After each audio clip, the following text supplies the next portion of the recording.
Bienvenue dans Contes éternels, où chaque histoire vous transporte au cœur de légendes anciennes, de récits intemporels et de mondes enchanteurs. Ouvrez le livre et laissez-vous emporter.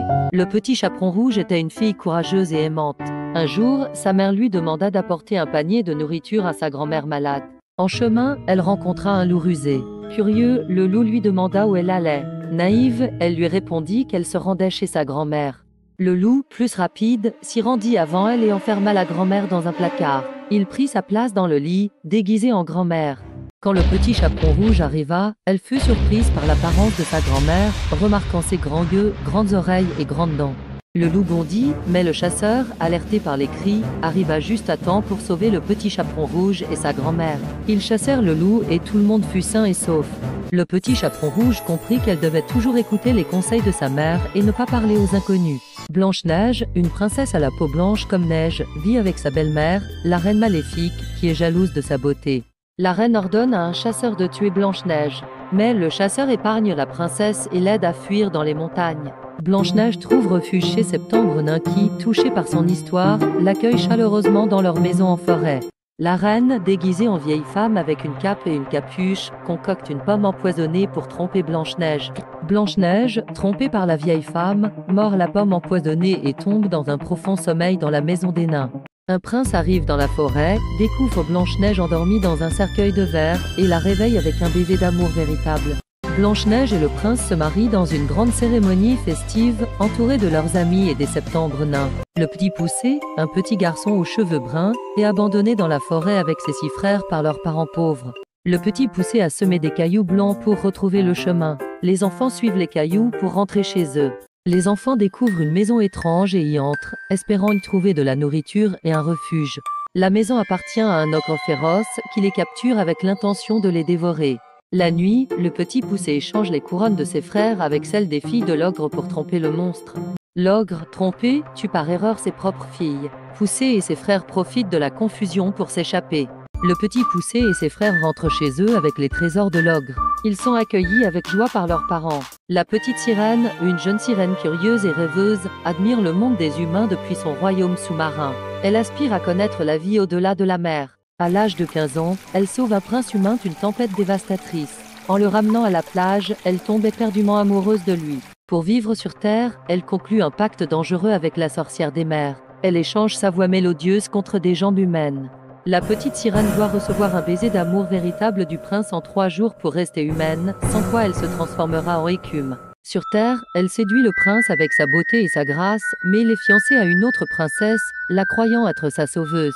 Face à son dilemme, elle refuse de tuer le prince pour retrouver sa vie sous-marine et choisit d'accepter son destin tragique avec dignité.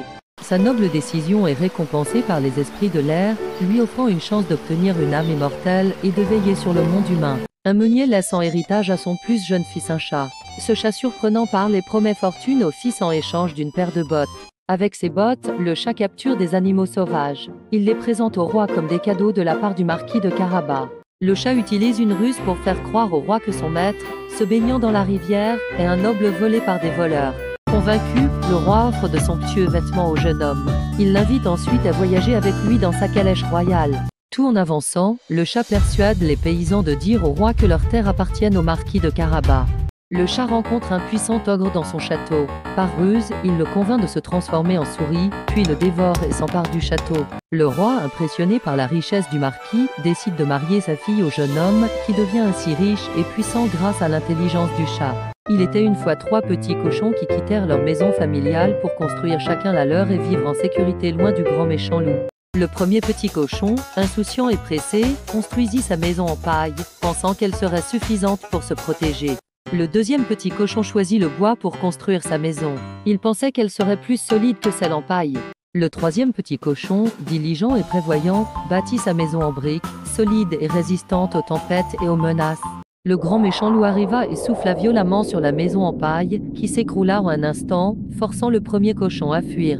Ensuite, le loup attaqua la maison en bois. Avec un grand souffle, il la fit tomber, obligeant le deuxième cochon à se sauver. Le loup se rendit à la maison en briques du troisième cochon et souffla de toutes ses forces, mais la maison ne bougea pas. Les 3 petits cochons se réunirent dans la maison de briques.